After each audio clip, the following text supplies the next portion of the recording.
Hello everyone. कैसे हो आप सब? आशा है सब अच्छे होंगे। ये कहानी राहुल और उसकी भाभी की है, जो एक सच्ची घटना पर आधारित है। राहुल कहता है, एक दिन सुबह का समय था। भैया काम पर चले गए थे। भाभी ने मुझे नाश्ता दिया और कहा, मैं नहाकर आती हूँ, तब तक तुम नाश्ता कर लो। मैंने नाश्ता कर लिया और फिर टीवी देखने बैठ गया। तभी भाभी ने मुझे आवाज दी, राहुल, मेरे कपड़े दे दो, टेबल पर रखे हैं। मैंने भाभी की ड्रेस उठाई। तभी उन्होंने फिर कहा, वहां मेरे अंदर के कपड़े भी हैं।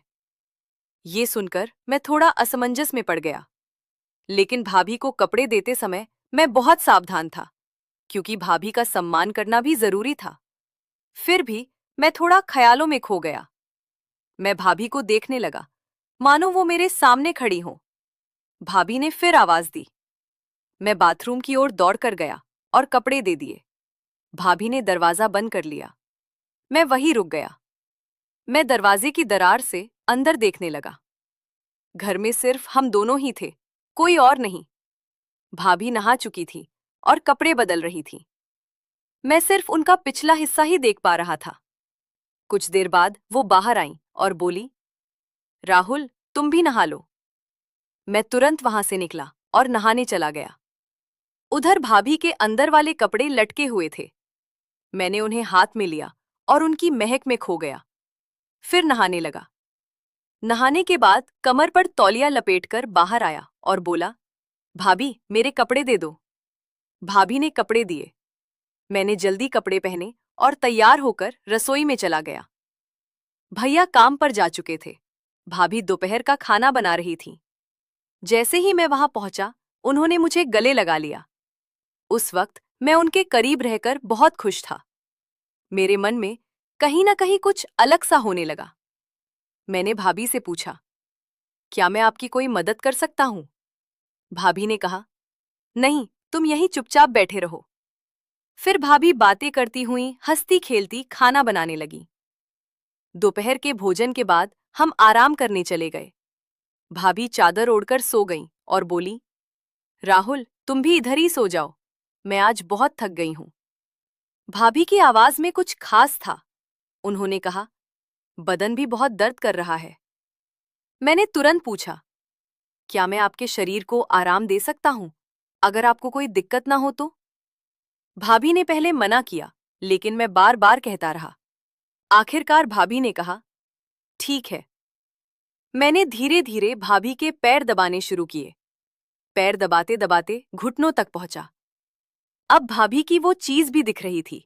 मैंने पूछा, भाभी, ऊपर भी आराम देना है क्या? भाभी बोली, हाँ, मुझे बहुत आराम मिलेगा। धीरे धीरे मैंने कपड़े थोड़े ऊपर किए और भाभी का आकार देख सका। उस दृश्य को देखकर मुझे एक अलग ही अनुभव हुआ।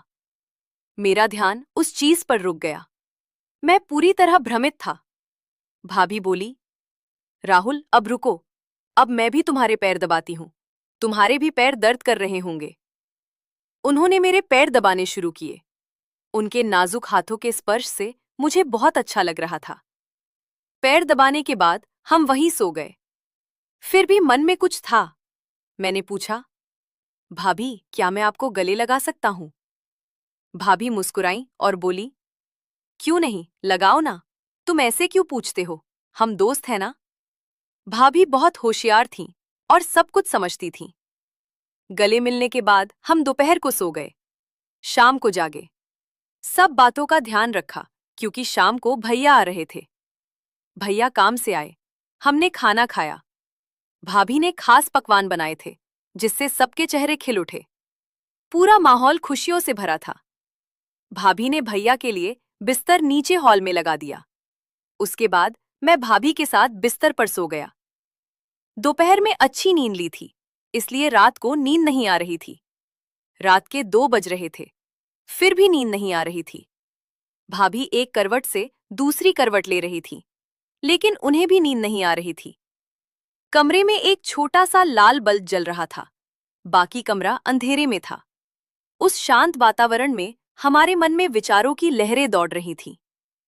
एक दूसरे के साथ होने के कारण उस पल का रहस्य दिमाग में घूम रहा था। मैं और भाभी अंधेरे में जाग रहे थे। भाभी ने कहा, शांत रहो राहुल, शोर मत करो, सुबह के 4 बज रहे हैं। फिर वो सो गईं। सुबह हम देर से उठे। भैया जगाने आए और बोले, जल्दी उठो, मैं काम पर जा रहा हूं। हम उनकी आवाज सुनकर जाग गए। कुछ ही देर में नहाकर तरोताजा हो गए। भाभी ने मेरे लिए खास व्यंजन बनाए थे। मेरे पसंदीदा खाने की महक से रसोई में खास माहौल बन गया। भाभी मुस्कुराकर बोली, चलो अब नाश्ता कर लेते हैं। उन्होंने मुझे चाय और नाश्ता दिया। फिर न ये एक रहस्य है। अगर किसी को पता चल गया तो बड़ी बदनामी हो सकती है। मैंने आश्चर्य से पूछा, क्या ऐसा हो सकता है? फिर विषय बदलते हुए कहा, भाभी, क्या आज हम कोई नई चीज कर सकते हैं, क्योंकि आज मुझे नींद नहीं आ रही। वो मुस्कुराई और बोली, कोई बात नहीं, चलो ऐसे ही लेटे रहते हैं। फिर हम गले मिले। मैंने उन्हें पकड़ लिया और कहा, भाभी, आप भी मुझे गले लगा लो। फिर एक अनोखा जादू हुआ। उस क्षण मुझे अपूर्व आनंद की अनुभूति हुई। हमारे हाथ एक दूसरे के चारों ओर घूम रहे थे। बीच में उन मधुर क्षणों में हमें बहुत विशेष महसूस हुआ। मेरा साथी सख्त हो रहा था। मुझे बाथरूम जाना था। मैंने कहा, भाभी, मुझे बाथरूम जाना है। भाभी बोली, चलो, मुझे भी जाना है। हम दोनों एक साथ बाथरूम गए। मैंने मन में ठान लिया कि भाभी को अपने साथी के दर्शन कराऊंगा। भाभी बाथरूम से बाहर आईं। फिर मैं अंदर गया और बोला, भाभी, मेरी जगह पर थोड़ा दर्द हो रहा है। उन्होंने कहा, क्या हुआ? मैंने कहा, जगह बहुत तंग है। वो बोली, ठीक है, दिखा। मैंने तुरंत चेन खोल दी और अपने साथी को दिखाया। वो बोली, कहाँ दर्द है? मैंने कहा, आगे हल्की सी जलन होती है। उन्होंने कहा, अरे, तुमने मिर्च खाई थी क्या? फिर वो तेल लेकर आईं और बोली, इसे लगाओ। मैंने कहा, आप लगाओ, मुझे बहुत जलन हो रही है। वो बोली, ठीक है। उनकी आवाज ने मुझे शांत कर दिया। फिर मैंने कंबल लिया। भाभी ने पूछा, राहुल, तुम्हारा दर्द बंद हो गया?